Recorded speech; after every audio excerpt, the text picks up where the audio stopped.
హైదరాబాద్ పాత బస్తీ గంగానగర్లో పోలీసులు కార్డన్ సెర్చ్ నిర్వహించారు. సౌత్ జోన్ డీసీపీ ఆధ్వర్యంలో 200 మంది పోలీసులతో తనిఖీలు చేపట్టారు. పేకాట శిబిరాలపైన దాడి చేసి 10 మందిని అరెస్టు చేశారు.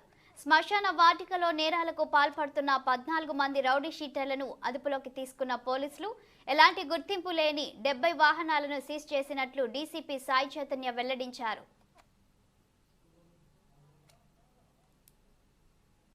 సౌత్ జోన్ పోలీస్ అండ్ మిగతా వింగ్స్తో సపోర్ట్తో కార్డన్ అండ్ సర్చ్ ఆపరేషన్ చేయడం జరిగింది.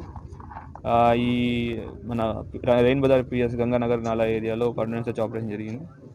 దీంట్లో ఎంటైర్ ఆపరేషన్ 2 o'clock స్టార్ట్ అయింది. ఇప్పటిదాకా జరుగుతూ ఉంది. ఇప్పటిదాకా 78 2-wheelers అండ్ 2 3-wheelers సీజ్ చేయడం జరిగింది. వీడి దగ్గర డాక్యుమెంట్స్ లేకపోవడం, లేదంటే నెంబర్ ప్లేట్ లేకపోవడం లాంటి డిఫరెంట్ ఇష్యూస్లో సీజ్ చేయడం జరిగింది. అట్లానే ఒక ఇంట్లో ఇల్లీగల్గా సిలిండర్స్ స్టాక్ చేసి పెట్టుకున్నారు, 6 సిలిండర్స్. అది కూడా ఐడెంటిఫై చేసుకుని సీజ్ చేయడం జరిగింది.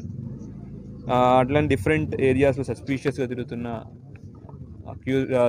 తిరుగుతున్న వాళ్ళని క్వశ్చన్ చేయడం జరిగింది. కొన్ని గ్రేవ్ యార్డ్స్, మౌలాకా చిల్లా, ఉమర్ ఫరూక్ గ్రేవ్ యార్డ్ మొదలైన గ్రేవ్ యార్డ్స్లో కూడా మొత్తం చెక్ చేయడం జరిగింది. ఈ చెకింగ్లో టోటల్ మాకు ఒక 14 రౌడీ షీటర్స్ కనబడ్డారు. వాళ్ళని కస్టడీలో తీసుకున్నాం. వాళ్ళని ఇంట్రాగేట్ చేయడం జరుగుతుంది రాత్రిపూట.